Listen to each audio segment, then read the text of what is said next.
మేము ముగ్గురం బాగుపడాలి.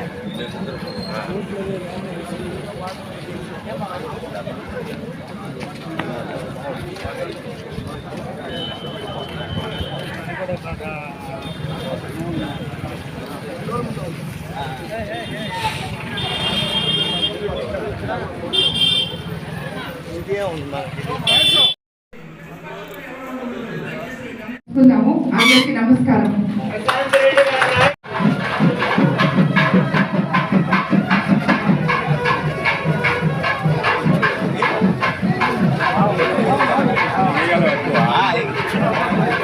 అడిగారు నన్ను, నేను కాదని లేక ఈ పొద్దున్న టైంలో క్యాంపెయినింగ్ పోయే ముందు వచ్చాను. కాబట్టి ఇంకోసారి వచ్చి మీ అందరితో 2 గంటల సేపు ఎలక్షన్ అయిపోయినాక టైం స్పెండ్ చేస్తాను. మనం అందరం పెట్టుకుందాము, మీటింగ్ పెట్టుకొని టైం స్పెండ్ చేస్తాము. ముఖ్యంగా మీ అందరికీ తెలుసు, నేను కోవూరు నియోజకవర్గం నుంచి, అంటే మీ నియోజకవర్గం నుంచి, మన నియోజకవర్గం నుంచి మీ ఆడపడుచుగా చంద్రబాబు నాయుడు గారి ఆశీస్సులతో ఎమ్మెల్యేగా ఇక్కడి నుంచి పోటీ చేస్తున్నాను నేను. అదేవిధంగా వేమిరెడ్డి ప్రభాకర్ రెడ్డి గారు కూడా ఎంపీగా పోటీ చేస్తానని మీకు అందరికీ తెలుసు. మీరందరూ దయచేసి మాకు ఇద్దరికి ఓటేసి మమ్మల్ని గెలిపించాలని మిమ్మల్ని అందరినీ ప్రార్థిస్తున్నాను. ఎందుకంటే తెలుగుదేశం ప్రభుత్వం అధికారంలోకి వస్తే అదంతా మీ ప్రభుత్వం, మీకందరికీ తెలుసు, నాకన్నా ముందు కూడా. ఎందుకంటే మీరందరూ చాలా పెద్దవాళ్ళు, గౌరవనీయులైన పౌరులు కాబట్టి కోవూరు నియోజకవర్గంలో మీ అందరికీ ఆ గవర్నమెంట్ ఏంది, ఈ గవర్నమెంట్ ఏంది, మీరు పడిన బాధలు మీకే తెలుసు.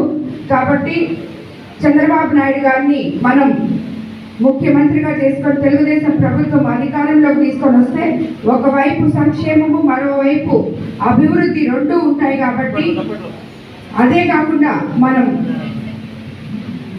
ఈ అవినీతిమయమైన కోవూరుని అవినీతి రహిత కోవూరుగా మీ అందరి సహకారంతో నేను చేసి మీకు కానుకగా ఇస్తానని మీకు అందరికీ మాటిస్తున్నాను. అలా ఇప్పుడే రాకేష్ చెప్పారు మీరందరూ పడిన ఇబ్బందుల గురించి. మీకందరికీ ఒకటైతే మాటిస్తున్నాను, కోవూరు నియోజకవర్గంలో ఏ వ్యాపారస్తులైనా, నాకు తెలిసి మీరందరూ ముఖ్యంగా వ్యాపారాలు చేస్తుంటారని నేను అనుకుంటున్నాను, ఏ వ్యాపారస్తులైనా, దేనికి సంబంధించిన వాళ్ళైనా నిర్భయంగా నీతి నిజాయితీగా వ్యాపారాలు చేసుకోవచ్చు. మీరు ఎవరికి ₹1 కమిషన్ ఇవ్వలేదు. ఎక్కడ షాడో ఎమ్మెల్యేలు ఉండరు, షాడో నాయకులు ఉండరు. ఏదైనా సరే డైరెక్ట్గా మీరు ఎమ్మెల్యేతో మీ సమస్యలు చెప్పుకోవచ్చు. న్యాయమైన సమస్యలు తప్పకుండా అప్పటికప్పుడే తీరుస్తామని చెప్పి, దానికి నాకు మీరు ఎటువంటి కమిషన్ ఇవ్వాల్సిన అవసరం లేదని చెప్పి మరీ చెప్తున్నాను. కాబట్టి కోవూరు ప్రజలందరూ దాని గురించి ఆలోచించాలి. మీరంతా వాళ్ళని ఇంకా ఎడ్యుకేట్ చేయాలి. ఎందుకంటే కొంతమంది తెలియని వాళ్ళు ఉండొచ్చు, వాళ్ళకందరికీ చెప్పండి మన నియోజకవర్గం ఆల్రెడీ ఎలా ఉంది,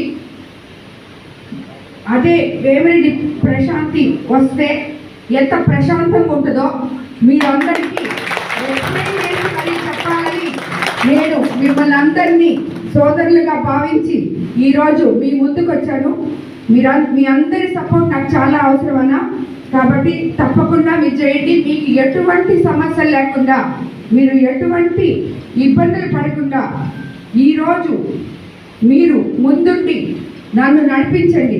రేపు నేను మీ ముందుండి మిమ్మల్ని నడిపిస్తాను. కాబట్టి తప్పకుండా మీరు అందరూ సైకిల్ గుర్తు మీద ఓటేసి వేయించి మమ్మల్ని గెలిపించండి.